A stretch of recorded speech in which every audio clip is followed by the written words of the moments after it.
حضرت مولانا صدیق صاحب اٹھاوڑی کہتے ہیں حضرت ان کو بہت سارے لوگوں نے آپ میں سے دیکھا ہوگا، ایسا زہد اور ایسی بے رغبتی، اکثر وہ بیچارے خالی ہاتھ رہتے تھے، پیسے نہیں ہوتے تھے۔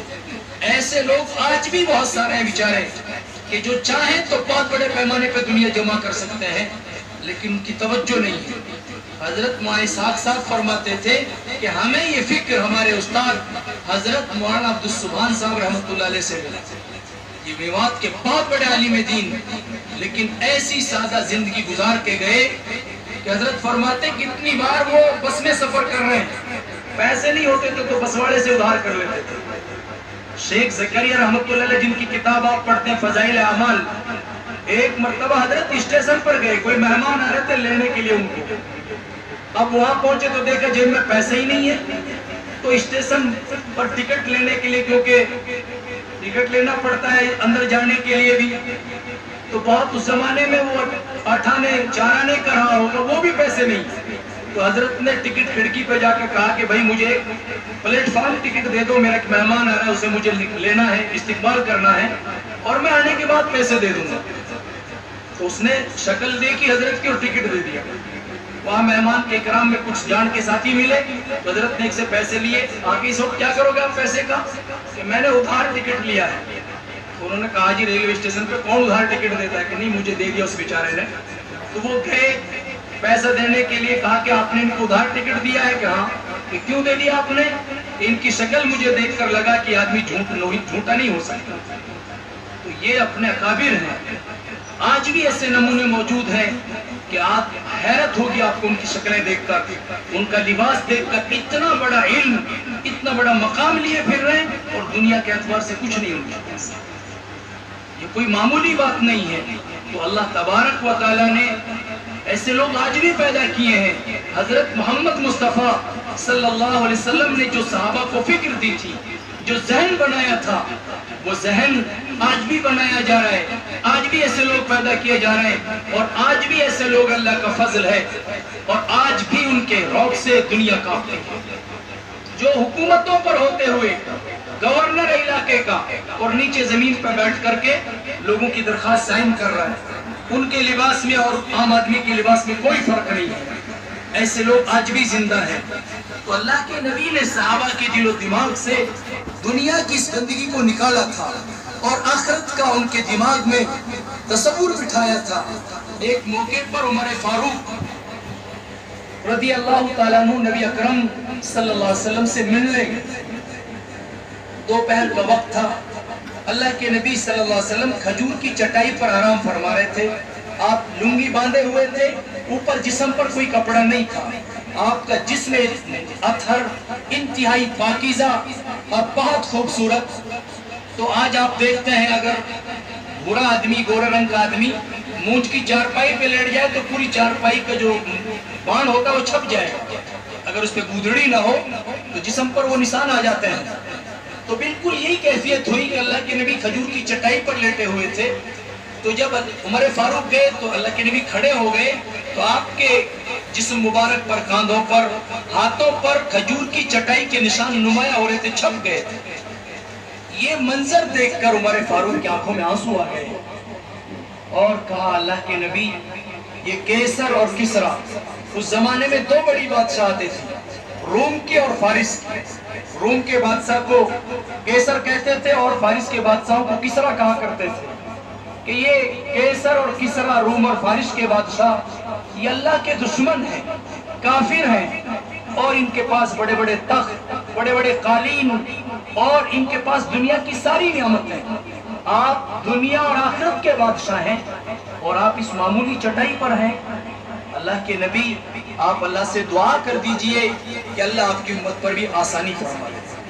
اتنا سننا تھا، اللہ کے نبی صلی اللہ علیہ وسلم ٹیک لگا کر بیٹھے تھے، سیدھے بیٹھ گئے، آپ کی آنکھیں سرخ ہو گئی، آپ ناراض ہو گئے کہ عمر تم اب تک دھوکے میں ہو، یہ کیسر و کسرا اللہ کے دشمن ہیں، انہیں جو کچھ ملنا ہے وہ دنیا میں ملے گا، اور ہمارا وعدہ اللہ سے آخرت میں ہے کہ اللہ ہمیں جو دیں گے وہ آخرت میں ہے۔ تو یہ ذہن بنایا تھا حضرت محمد مصطفیٰ صلی اللہ علیہ وسلم نے، اسی کی برکت تھی۔ عمر فاروق جب خلیفہ وقت ہیں، تہائی دنیا پر بادشاہت کر رہے ہیں، اس وقت ایسے کپڑے پہنتے تھے کہ 17 تھیگڑے ان کے کپڑوں میں لگے ہوئے تھے۔ اس زمانے میں ایسا کھانا کھا رہے تھے دوسرے صحابہ نہیں کھا سکتے تھے۔ کتنے لوگ ان کو سمجھانے کی کوشش کرتے لیکن ہمت نہیں ہوتی۔ ایک دن کچھ ساتھیوں نے مل کر مشورہ کیا کہ آخر کچھ تو کہنا چاہیے، اس طرح وہ اپنے اوپر ظلم کر رہے ہیں، ایسا موٹا کھانا کھا رہے ہیں، ایسے کپڑے پہن رہے ہیں، وہ مسلمانوں کے بادشاہ ہیں، امیر المومنین ہیں، ان کے پاس دنیا کے لوگ آتے ہیں، وہ کیا سمجھتے ہوں گے؟ تو انہوں نے سوچا کہ لیکن اب کہے کون عمر فاروق سے؟ تو طے پایا کہ ان کی بیٹی ہے حضرت حفصہ رضی اللہ تعالیٰ عنہ، اور نبی اکرم صلی اللہ علیہ وسلم کی بیوی ہیں، کہ ان سے کہا جائے، وہ کہہ سکتی ہیں۔ تو یہ صحابہ مشورہ کر کے حضرت حفصہ کے یہاں گئے اور کہا کہ ہم میں سے کسی کی ہمت نہیں ہوتی، لیکن آپ سے درخواست ہے کہ آپ کچھ کہیں اپنے ابا کو، وہ اپنا لباس کچھ ٹھیک کریں، کھانا پینا اچھا کریں۔ حضرت حفصہ نے جب یہ بات کہی تو عمر فاروق کا چہرہ انور بدل گیا اور کہا کہ تم سے کس نے کہا یہ مجھے بتاؤ؟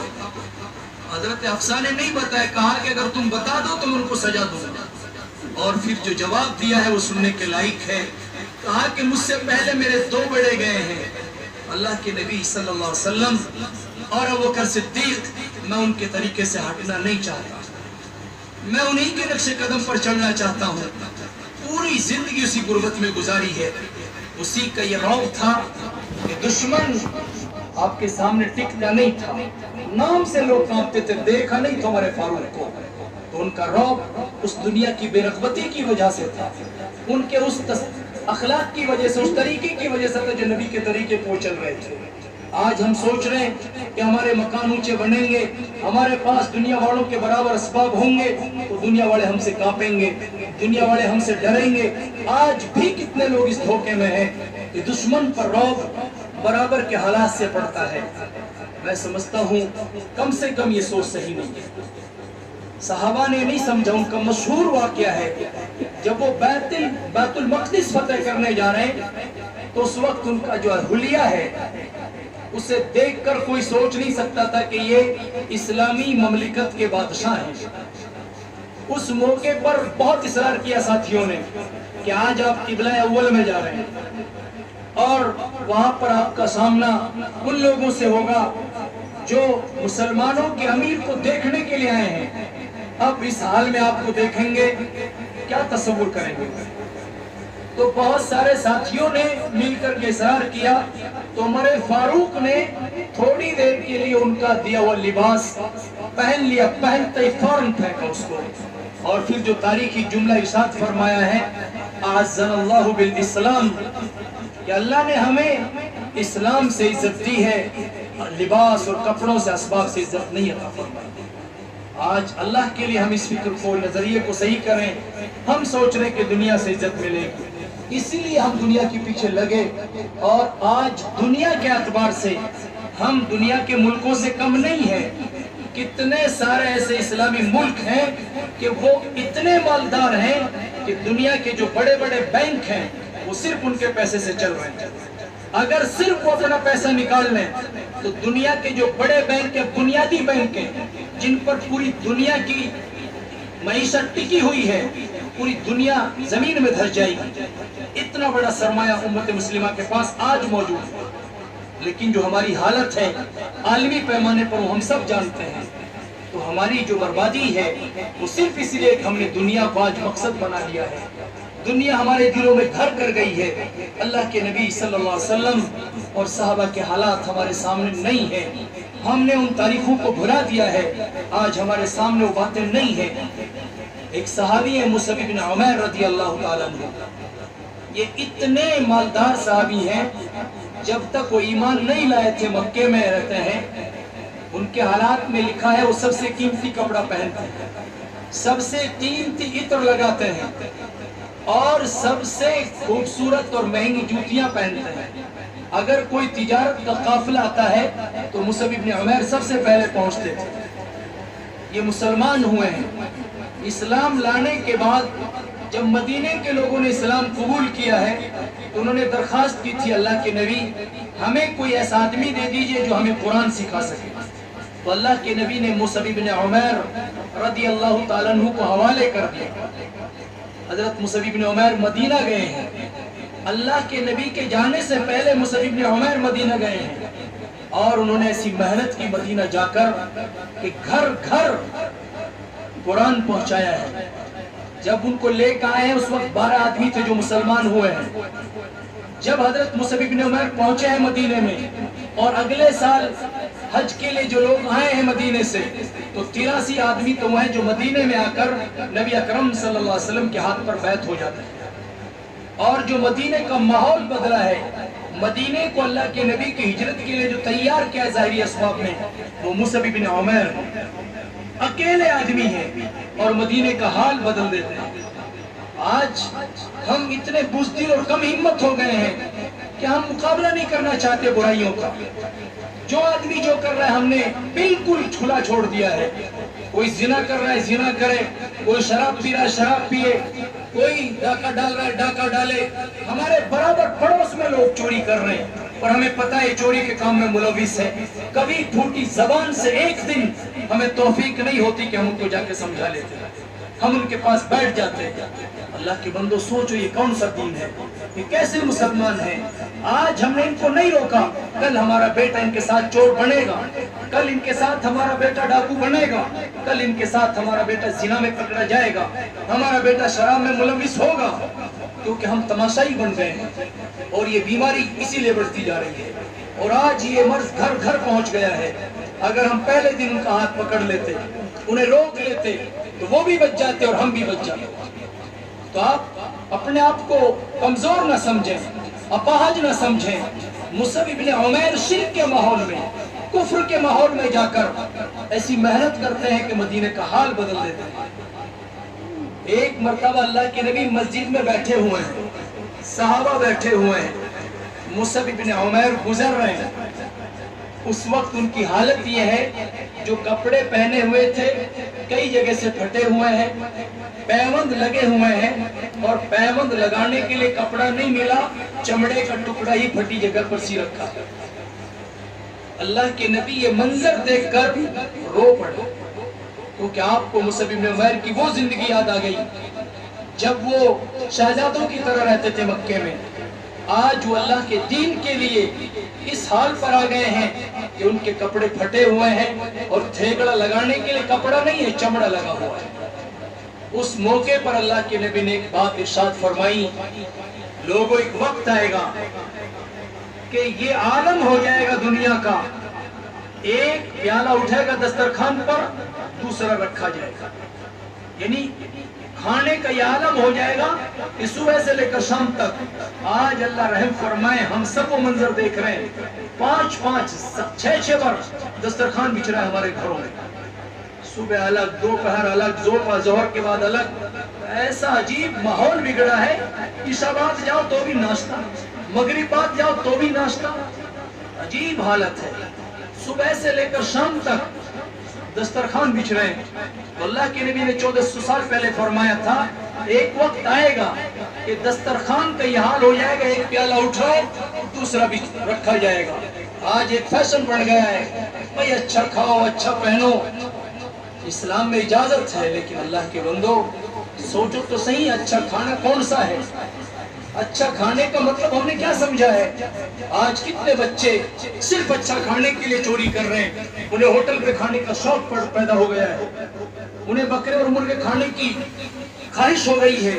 اب حلال سے نہیں ملے گا تو حرام سے کھا رہے ہیں اور اس کو کہہ رہے ہیں کہ ہم تو اچھا کھاتے ہیں. یہ اچھا کھانا ہے. مسلمان کے لیے اچھا کھانا وہ ہے جو حلال ہو, حرام کا کھانا اچھا نہیں ہوتا. اچھے کا مطلب سمجھیے اللہ کے لیے, حلال کھانا چاہے وہ چٹنی ہے, چاہے وہ روٹی ہے, وہ پیاز ہے, وہ اچھا کھانا ہے. حرام کا کھانا بکرا بھی ہے, مرغا بھی ہے, وہ اچھا نہیں ہے. آج ہم سب کے ذہن میں اچھائی کا بس ایک تصور ہے کہ بس وہ کوالٹی کے اعتبار سے اچھا ہونا چاہیے. بکرا کھایا ہم نے, مرغا کھائے, پتہ نہیں وہ حلال ہے کہ حرام ہے. اچھا پہننے کا بھی یہ مطلب سمجھ لیا ہے کہ بس اچھا کپڑا ہو 5000 کا, 6000 کا وہ اچھا کپڑا ہے. یہ پتہ نہیں وہ کس پیسے سے خریدا گیا ہے, وہ کس قیمت کا ہے, وہ حلال بھی ہے کہ حرام بھی ہے. تو آج کتنے لوگوں کو بس یہ دھوکہ ہے کہ اچھا کھلاؤ، اچھا پہناؤ، اللہ کے لیے اچھے کا مطلب سمجھ لیں۔ تو مصعب ابن عمیر کی یہ حالت دیکھ کر اللہ کی نبی 1400 سال پہلے فرما کے گئے کہ کھانے کا تو یہ حال ہو جائے گا اور پہننے کا یہ حال ہوگا کہ آدمی صبح کو ایک جوڑا پہنے گا، شام کو دوسرا جوڑا پہنے گا۔ آج یہ نوبت آ چکی ہے، عورتوں میں تو یہ فضا عام سی ہو چکی ہے کہ صبح کوئی کپڑا، شام کو کوئی کپڑا ہے۔ شہروں میں جائیں گے تو مردوں کا بھی یہ حال ہے، اور بہت سارے منچلے بچے گاؤں بستیوں میں بھی یہ کر رہے ہیں کہ صبح کوئی کپڑا ہے، شام کو کوئی کپڑا ان کے پاس۔ تو صحابہ نے جب یہ بات سنی تو انہوں نے ایک سوال کیا کہ اللہ کے نبی ہم آج بہتر ہیں یا اس وقت بہتر ہوں کہ جب آج ہمارے کپڑے پھٹے ہوئے ہیں، تھیگڑے لگے ہوئے ہیں اور ہماری یہ حالت ہے، ہم ننگے پیر ہیں، ننگے بدن ہیں، تو ہم آج ٹھیک ہیں یا اس وقت ٹھیک ہوں گے جب ہمارے دسترخوان کا یہ حال ہو جائے گا، ہمارے کپڑوں کا یہ حال ہو جائے گا؟ اللہ کے نبی نے فرمایا نہیں، تم آج بہتر ہو۔ تو ہماری کامیابی اسباب سے نہیں ہے، اگر اس سے کامیابی ہوتی تو اللہ کے نبی کہتے تم اس وقت بہتر رہو گے۔ اللہ کے نبی نے کہا نہیں، تم آج بہتر ہو۔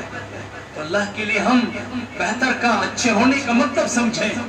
آج بھی ایسے مسلمان ہیں، اللہ کا فضل ہے، جو کروڑوں ہوتے ہوئے ایسی حالت میں آپ کو نظر آئیں گے جیسے ان کے پاس کچھ بھی نہ ہو، ایسی سادہ زندگی گزارے، اللہ کا فضل ہے، جنہیں لوگ دیکھ کر کے سمجھتے ہیں کہ ان کے پاس کوئی دنیا نہیں ہے، لیکن جب کوئی موقع آتا ہے تو دین پر وہ لاکھوں لٹا دیتے ہیں منٹوں میں، لیکن اپنی ذات پر خرچ کرنے میں بڑے محتاط ہیں اور بڑی احتیاط سے خرچ کرتے ہیں۔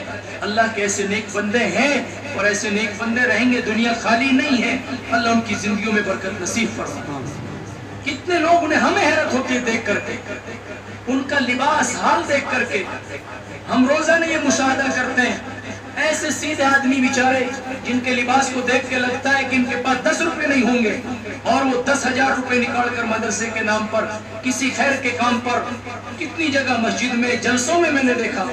ابھی ہمارے جلسہ ہوا تھا، اتنی بڑی حیرت، 20 واقعہ کہ جن آدمیوں کو میں سوچ رہا تھا کہ یہ بیچارے خود نصرت کے اور مدد کے محتاج ہیں، وہ بیچارے کوئی 1000، کوئی 500، کوئی 2000، یعنی اپنی حیثیت سے بڑھ کر کتنے ایسے ہی جی آج ہمارے پاس یہی پیسے ہیں کہ معمولی جذبہ ہے کہ اللہ کے دین کے لیے وہ بیچارے قربان کر رہے ہیں، حالانکہ اسی پیسے کا وہ کپڑا بھی پہن سکتے ہیں، وہ اچھا بھی کھلا سکتے ہیں اپنے بچوں کو۔ کتنے لوگوں کو ہم دیکھتے ہیں، اللہ کا فضل ہے، وہ 10-10، 15-15 ہزار کا جانور خوشی میں چھوڑ رکھا ہے جی تو مدرسے میں دیں گے، اور وہ قربان کر دیتے ہیں اپنے بچوں کو بھی، وہ بیچ کر 10,000 روپے کا اچھا کھانا کھلا سکتے تھے، اچھے کپڑے پہنا سکتے تھے، لیکن نہیں، وہ بیچارے اللہ کے دین پہ خرچ کر رہے ہیں، وہ اللہ کے نبی صلی اللہ علیہ وسلم کے دین کو بلند کرنا چاہتے ہیں۔ تو ایسے لوگوں سے دنیا خالی نہیں ہے، جو خود بیچارے سادہ پہن رہے ہیں، سادہ کھا رہے ہیں اپنے بچوں کو، اور وہ دین کے معاملے میں بہت آگے ہو جاتے ہیں۔ تو آج بھی صحابہ کی سنت پر، صحابہ کے طریقے پر چلنے والے ہیں، اور میرے اور آپ کے بیچ میں اللہ کا فضل ہے۔ ان کو تلاش کرنے کے لیے کہیں دور جانے کی ضرورت نہیں ہے، بستی بستی میں ایسے لوگ موجود ہیں، لیکن وہ بیچارے بھائی تھوڑے ہیں، ان کی تعداد بہت کم ہے، لیکن ایسے لوگ ہیں اور انشاءاللہ رہیں گے۔ ایسے لوگوں سے دنیا خالی نہیں ہے، لیکن میں اور آپ ارادہ کریں کہ ہم بھی ایسے بنیں گے انشاءاللہ۔ یہ بھاری نہیں ہے دوستو، اللہ کے لیے ہمت کریں، اللہ کے لیے کوشش کریں کہ ہم اپنی زندگیوں کو سادگی پہ گزاریں گے انشاءاللہ۔ ہم اپنی زندگیوں کو نبی اکرم صلی اللہ علیہ وسلم کے طریقے پہ لائیں گے۔ یہ زندگی کیوں تھی؟ آپ کسی بھی زمانے میں دیکھیے، جن سے اللہ نے کام لیا ہے انہوں نے اپنی زندگیوں کو نبی اکرم صلی اللہ علیہ وسلم کے طریقے پہ ڈالا۔ ایک بہت بڑے عالم دین ہیں مولانا ابو الحسن علی الندوی رحمۃ اللہ علیہ، ان کی کتاب ہے تاریخ دعوت و عزیمت۔ اس کتاب میں حضرت نے ان تمام علماء کا ذکر کیا ہے، انتخاب کیا ہے جن سے اللہ نے کسی بھی زمانے میں بہت بڑا کام لیا ہے۔ انہوں نے سب سے پہلے جس آدمی کا ذکر کیا ہے وہ ہے عمر ابن عبد العزیز رحمۃ اللہ علیہ۔ یہ بنو امیہ کے تقریباً آخری خلیفہ ہیں، ایک زمانے وہ مدینے کے گورنر رہے ہیں، بڑے شاہی ان کے ٹھاٹ ہیں۔ ان سے پہلے جو خلیفہ ہیں سلیمان بن عبد الملک، وہ اتنے شاہی زندگی گزارنے لگے تھے، اللہ معاف فرمائے، ان کے یہاں ایک ٹائم میں 20 قسم کا کھانا بنتا ہے، ان کے مکان بادشاہوں جیسے۔ یہ خلیفہ ہیں، یعنی پوری زندگی بادشاہی ہو گئی تھی ان اور دین اس زمانے میں اپنی صحیح حالت میں تھا، لیکن جو اس کا رعب تھا وہ کمزور پڑ گیا تھا. جیسے آج دین اللہ کا فضل ہے، نہ مٹا ہے اور نہ ہی مٹے گا. آج بھی دین اپنی صحیح شکل میں موجود ہے، اللہ کا فضل ہے، اس پر عمل کرنے والے موجود ہیں. لیکن جو دین کی مجموعی حیثیت ہے اور جس کے لیے دین آیا تھا پوری دنیا میں غالب ہونے کے لیے، اس اعتبار سے ہم کمزور ہیں اور وہ حیثیت نمایاں نہیں ہے. لیکن ان قریب انشاءاللہ دین غالب آنے والا ہے. اللہ تعالی ہم سب کو اس کا یقین نصیب فرما دے. اللہ کے نبی کی پیشین گوئی ہے انشاءاللہ ان قریب یہ دین تمام دینوں پر غالب آ کے رہے گا، یہ دن جاننے والے انشاءاللہ. تو میں عرض یہ کر رہا تھا کہ عمر بن عبدالعزیز ان حالات میں خلیفہ بنے. وہ خلیفہ بنتے ہی انہوں نے کمال یہ کیا، ان کی بیوی سلیمان بن عبد الملک کی بہن ہے، وہ شاہی خاندان سے ہیں، بہت زیورات تھے.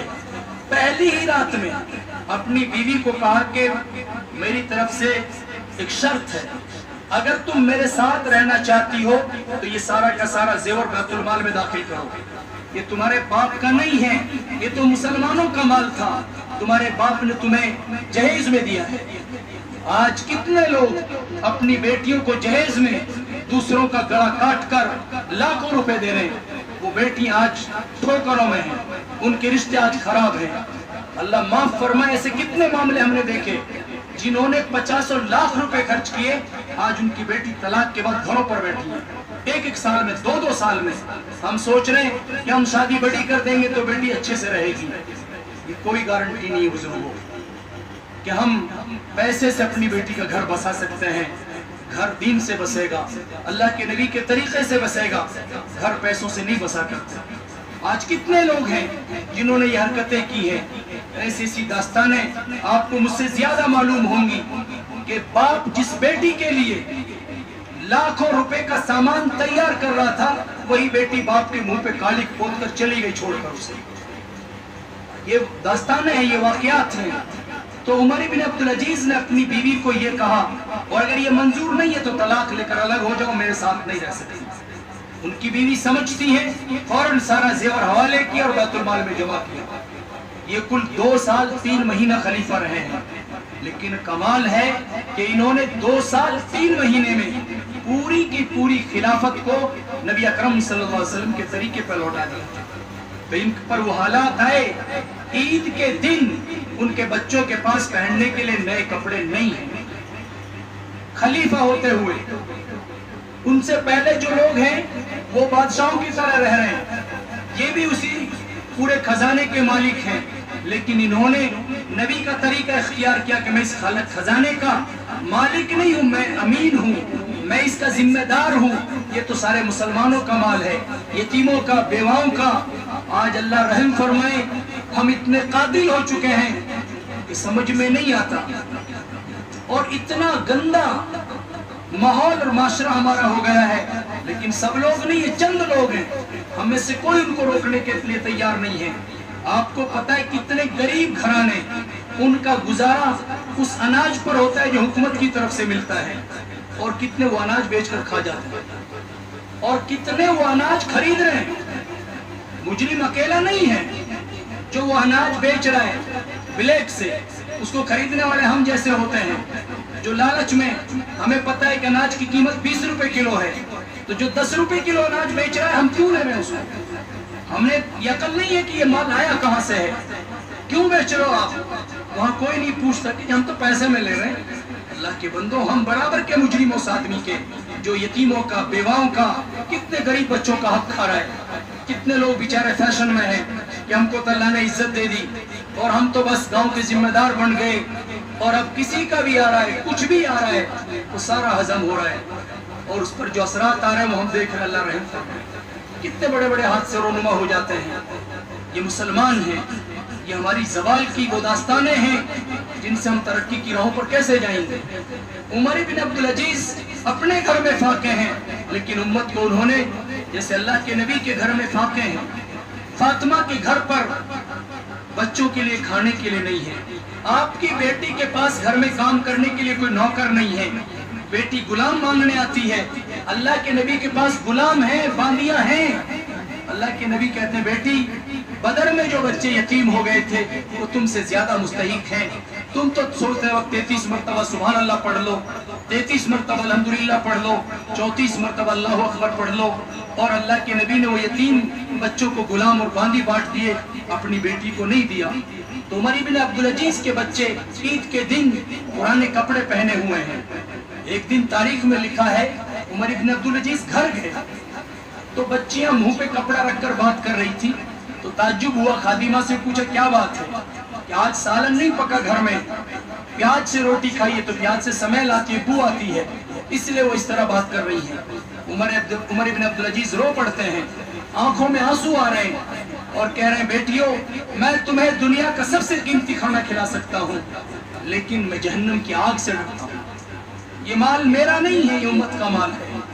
کروڑوں کے مالک تھے، اربوں خربوں بیت المال میں اس وقت سرمایہ تھا، لیکن گھر میں یہ حالات ہیں۔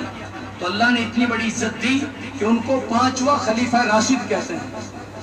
ان کے بیچ میں بہت سارے خلیفہ ہوئے ہیں، لیکن عمر بن عبدالعزیز نے وہی زندگی اختیار کی جو نبی اکرم صلی اللہ علیہ وسلم نے دی تھی، تو اللہ نے وہ مقام دیا۔ اس کتاب کی آخری کڑی ہے حضرت جی مولانا الیاس نور اللہ مرقدہ، اللہ آپ کے درجات بلند فرمائے۔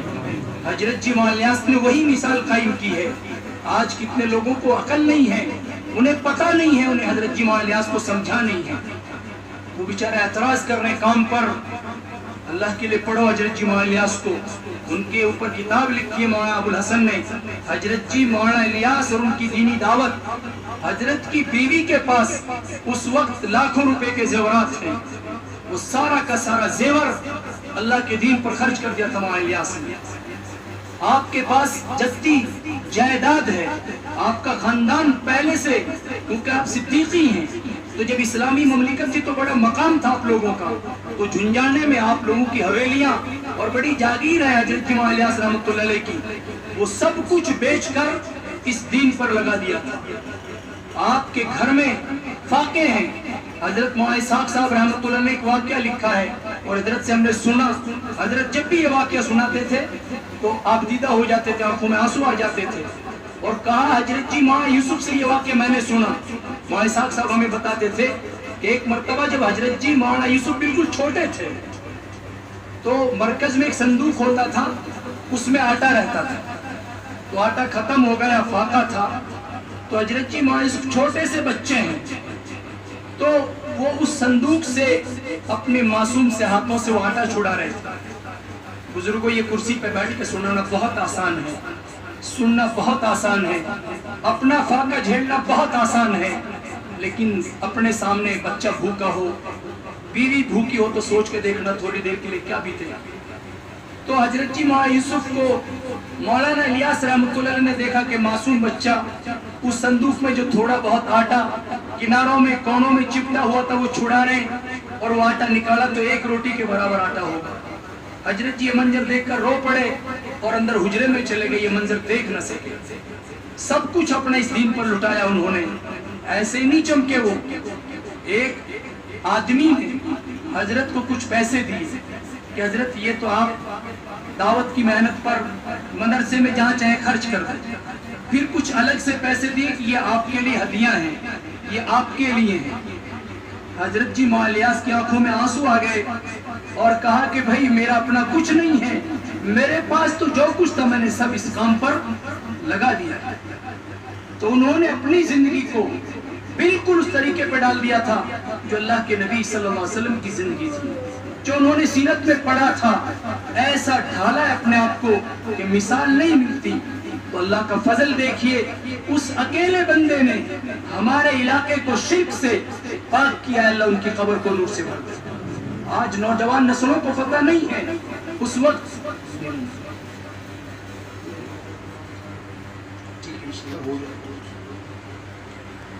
تو حضرت جی مولانا الیاس رحمۃ اللہ علیہ، ابھی پورا مضمون ہی نکل گیا میرے ذہن سے، کیا کہہ رہا تھا میں بھائی بھول گیا، اس میں نہیں کوئی بات اور کسی کو بھی یاد نہیں ہے۔ ہاں وہ پیسے دیے جو میں بتا رہا تھا کہ میں نے سب کچھ اس کام پر لگا دیا اپنا، میرے پاس کچھ نہیں اپنا، جو کچھ ہے میں نے اس پر خرچ کر دیا۔ تو میں عرض یہ کر رہا تھا اصل کہ اس وقت ہماری قوم کی جو حالت تھی، یہ پیسے والا معاملہ نہیں تھا، وہ ابھی مجھے یاد آیا، اللہ کا فضل ہے کہ ہمارے نام بزرگوں سے پوچھو، چاند سنگھ، بدھ سنگھ، دھن سنگھ، یہ ہمارے بزرگوں کے نام تھے۔ لباس پورا کا پورا ہندوانہ، کانوں میں مرکیاں، ہاتھوں میں بانکڑے، نیچے دھوتی، اوپر چھوٹی سی کمری، ماں بہنیں گھاگرے پہنتی تھی۔ ہولی اور دیوالی ایسے منائی جاتی تھی، غیر مسلم بھی نہیں مناتے۔ پرانے کتنے بوڑھے بڑے جو ہولی گاتے تھے، گھروں میں گووردھن تک بنتے تھے۔ یہ کیفیت ہے پورے علاقے کی۔ آج کچھ بھی بگاڑ نہیں ہے، کیونکہ شرک سے بڑا کوئی جرم نہیں ہے۔ اتنے حالات تھے کہ تصور نہیں کیا جا سکتا، لیکن اس مرد مجاہد کو دیکھ کے اللہ ان کی خبر کو نور سے بھر دے۔ ان حالات میں علاقے میں آئے ہیں اور اللہ کا فضل پورے کے پورے علاقے کو اس تمام کیفیات سے پاک کر دیا۔ آج یہ علاقہ پوری دنیا میں دین کے لیے مشہور ہے، اور اللہ نے اتنی عزت دی اس علاقے کو۔ اللہ ہمیں سمجھنے کی توفیق نصیب فرما دے کہ جو قوم خود کلمہ لا الہ الا اللہ نہیں جانتی تھی، آج اس قوم کی نسلیں اللہ کا فضل صحابہ کی اولادوں کو نماز پڑھا رہی ہے۔ گلف کے ملکوں میں جو قطر ہے، دبئی ہے، شارجہ ہے، بہت سارے ممالک کے جہاں ہزاروں بچے میوات سے اللہ کا کرم امامت کے فرائض انجام دے رہے ہیں، اللہ تعالیٰ ان کو قبول فرمائے۔ اس سے بڑی عزت کیا ہوگی بزرگوں؟ تو ان حالات سے آپ مایوس نہ ہو، گھبرائیں نہیں۔ میری آخری بات ہے بس، کیونکہ وقت کافی ہو گیا ہے، 9 بج رہے ہیں۔ تو اللہ کے لیے ایک عرب آئے تھے اب سے تقریباً 10-12 سال پہلے، لیبیا کے تھے، شیخ ادریس ان کا نام تھا، اور اتنا متدین آدمی تھا وہ۔ 2 بار تو ان کو یہاں پر اللہ کے نبی صلی اللہ علیہ وسلم کی زیارت ہوئی، 35 سال عمر تھی۔ جب بھی وہ بات کرنے بیٹھتے تھے اکثر روتے تھے، تو وہ ایک بات کہتے تھے، بس ان کی بات میں نقل کر کے بات پوری کروں گا، کہ میوات والوں ایک دور تھا تمہارا، اس نے بہت تحقیق کے ساتھ ساری باتیں پڑھی ہوئی تھی، عالم بھی تھے وہ، تو وہ حالات سنا کے کہتا تھا تم نے حضرت جی مولانا الیاس کے کہنے پر ایک بار اپنا وہ لباس چھوڑا ہے، وہ شکلیں چھوڑی ہے جو شرک سے مشابہ تھی، مشرکانہ زندگی تھی، تو اللہ نے تمہیں اتنی بڑی عزت دی کہ آج تم عرب کے سامنے کھڑے ہو، مصلی پر خطبہ دے رہے ہو۔ تم ایک بار اللہ کے لیے، خاص طور سے میں جوانوں سے مخاطب ہوں جنہوں نے اپنے لباس بدل لیے، طریقہ بدل لیا، تہذیب بدل لی، چاہے وہ کوئی بھی مرض ہے، وہ سارا یورپ کا ہے۔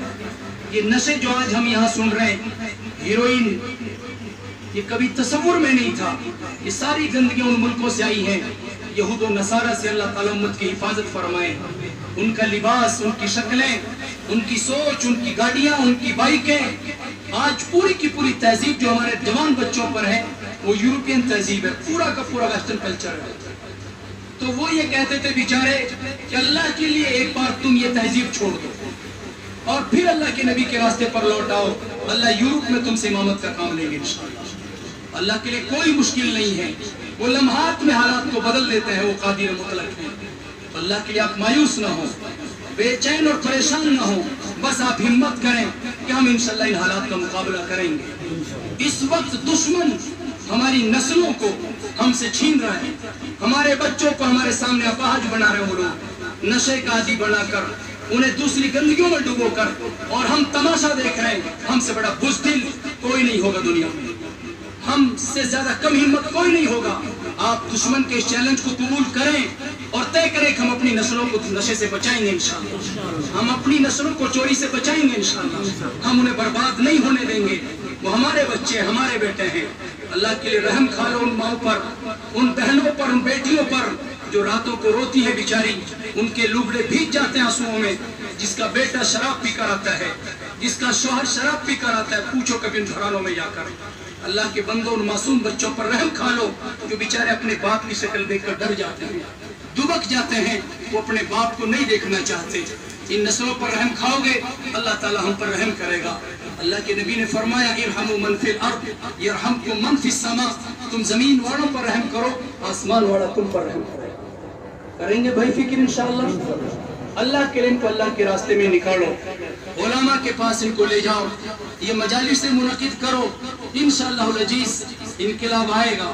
اور انقلاب آیا چاہتا ہے، یہ حالات تاریخ بتاتی ہے کہ جب ایسے حالات آئے ہیں تو انقلاب آیا ہے۔ انشاءاللہ موقع ملے گا پھر کبھی یہ گفتگو ہوگی. اللہ تعالی ہم سب کو عمل کی توفیق نصیب فرمائے. تو ہم سب اللہ کے راستے میں نکلیں گے نا بھائی انشاءاللہ. اللہ کے لیے ابھی مدرسوں میں بھی تشکیلیں ہوئی ہیں, بہت سارے بچے اللہ کے راستے میں گئے ہیں اور عید اللہ کے راستے میں کر رہے ہیں. کل عرفہ کا دن ہے ہمارے یہاں, سعودیہ میں آج عرفہ ہو چکا ہے. اللہ حجاج کے حج کو قبول فرمائے.